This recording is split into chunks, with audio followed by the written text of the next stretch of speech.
Christians, look at what King David says in his 21st Psalm, starting at verse 8. Listen to this.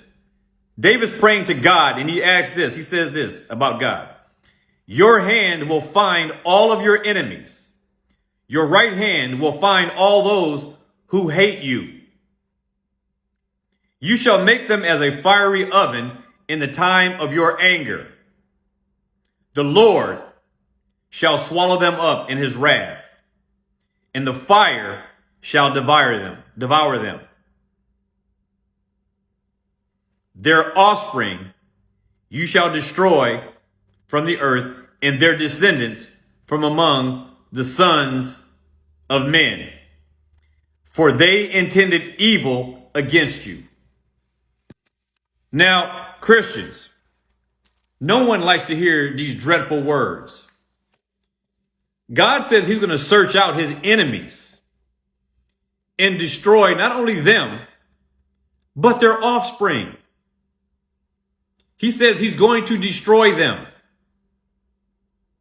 Now, I know that this flies in the face of those who want to try to make this case for God not being God if he does these types of things. God has his enemies, and God has those whom he loves. There's no two ways around this.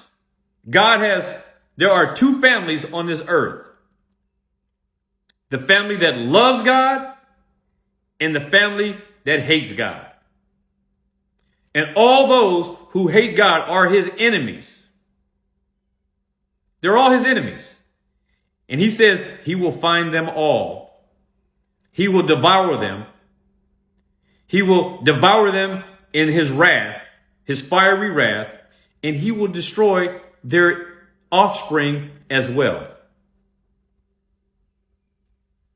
We need to get away from this idea that God is this universalist, because he's not.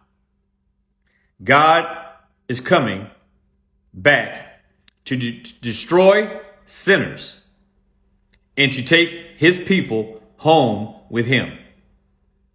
He is separating the sheep from the goats, the wheat from the tares. He is separating Abel's family from Cain's family. He is separating Isaac's family from Ishmael's family. He is separating Jacob's family from Esau's family.